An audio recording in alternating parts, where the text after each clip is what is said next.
my previous recording actually just cut off in this part, so I need to redo what I just did for some maybe 15 minutes of my life. So again, welcome. This is a continuation of the frequency distribution video. If you haven't watched it yet, so I will want you to watch it because it's being cut. It was cut when I was recording, so that was a very accidental. Now, let me move on to the next part of this slide. Um, let's continue. This was the one I was discussing a while ago. It's kind of okay. So how do we get this? Actually, this is a very tedious job to do. What we have is like, for example, 19. Where does 19 fit in? 19 is one of here.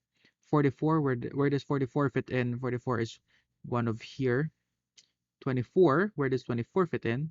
It's one of here. Where does 43 fit in? It's part of here, and then so on. I just did all the tallies, and actually in maybe in some 10 minutes I did the tally, and then unfortunately it was not recorded, so we have 6, 11, 17, 14, 8, 3, and 1. Okay, so these are what we call now the frequencies of our frequency distribution table. Let me fix this in the next slide, and that is our frequencies now here. Now for number 7, actually you need to find the class marks. Remember, the class marks is just the sum of the class limits divided by 2. For instance here. So in order to get the class marks, you need this. So add the upper limit and the lower limit, and then divide it by 2. So you'll get the class mark. So similarly here,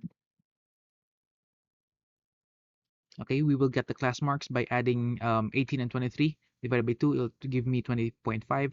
And how did I get the subsequent ones? You just need to add 6 on every class mark. So 20.5 plus 6 is going to give us 26.5. 26.5 plus 6 is going to give us 32.5. 32.5 plus 6 is going to give us 38.5. 38.5 plus 6 is going to give us 44.5, and so on. So those are the class marks here. Now let's continue. How do we get the less than and greater than cumulative frequencies? So these are the additional parts of our frequency distribution table.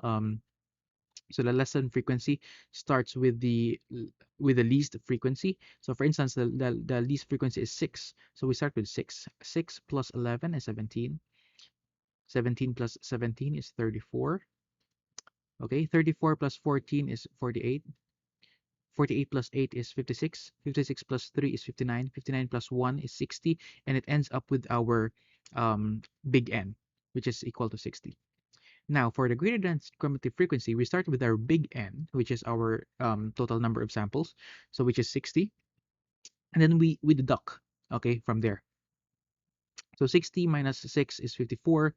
54 minus 11 is 43.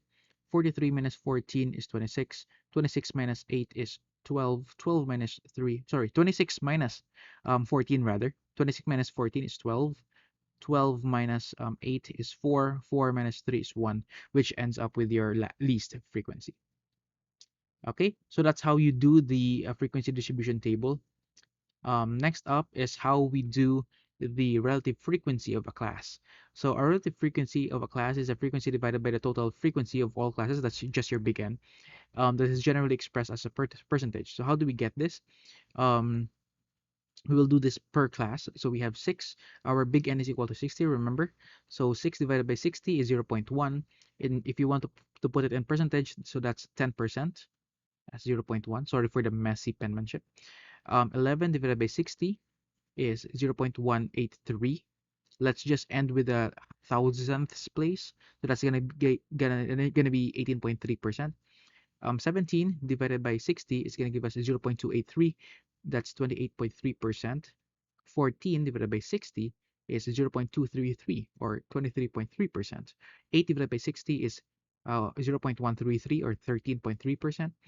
3 divided by 60 is 0.05 or 5%, and 1 divided by 60 is 0.1. Actually, it's 0.016666. So we want to round off to the nearest thousandths place. So we're going to have 0.017. So that's going to be 1.7%. Okay, in percentage. So actually this is very unfortunate that that my video was cut. Supposedly I was actually recording it while I was writing it down. So anyways, hopefully that helps. That's actually the end of our frequency distribution video in the organization and presentation of data. If I have more time, maybe I can give some more examples for you to have the fully grasp of what happened. Okay, so thank you very much. Hopefully, you would like and subscribe. And again, if you jumped right off in this video, I would suggest that you may want to see the previous video before this. Okay, so thank you very much.